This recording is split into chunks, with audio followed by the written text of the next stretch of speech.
Hi everyone, myself Dr. Mustafa, Senior Consultant Surgical Gastroenterologist at Hyderabad.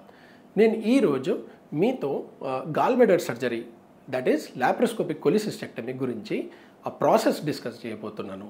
And surgery తర్వాత తీసుకోవాల్సిన జాగ్రత్తలు ఏదో ఉంటాయి అది కూడా బ్రీఫ్గా డిస్కస్ చేస్తాను.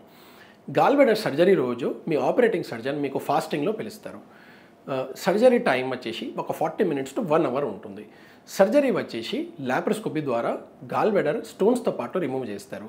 ఈ సర్జరీలో అంబలికస్ దగ్గర అంటే బొడ్డు దగ్గర కెమెరా వేస్తారు అండ్ పొట్టలో పైన భాగంలో చిన్న హోల్స్ వేసేసి గాల్బ్లాడర్కి సిస్టిక్ డక్ట్ దగ్గర క్లిప్ వేసి గాల్బ్లాడర్ స్టోన్స్తో పాటు కంప్లీట్గా రిమూవ్ చేస్తారు. ఈ సర్జికల్ ప్రాసెస్ అనేది ఒక 1 hour జరుగుతుంది. సర్జరీ తర్వాత హాస్పిటల్లో ఒక 1 day అబ్జర్వేషన్లో ఉంచుతారు. నెక్స్ట్ డే కంప్లీట్గా సాటిస్ఫాక్టరీ రికవరీ ఉంటే నెక్స్ట్ డే డిశ్చార్జ్ చేస్తారు. డిశ్చార్జ్ అయినప్పుడు మీ ఆపరేటింగ్ సర్జన్ మీకు ఒక 1 week రెస్ట్ అడ్వైస్ చేస్తారు.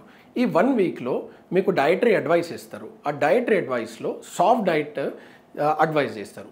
సాఫ్ట్ డైట్ అంటే non oily, non fatty, non deep fried items food మీకు అడ్వైస్ చేస్తారు. అంటే మీకు మెత్త ఉన్న ఐటమ్స్ తినమని అడ్వైస్ చేస్తారు. ఈ 1 weekలో మీరు రెస్ట్ తీసుకోవాలి. మళ్ళీ 1 week తర్వాత ఫాలోఅప్కి పిలుస్తారు. ఆ ఫాలోఅప్లో మీ రికవరీ ఎలా ఉన్నది, మీ డైజెస్టివ్ ప్రాసెస్ ఎలా ఉన్నది అనేది డీటెయిల్గా మీకు హిస్టరీ అడుగుతారు.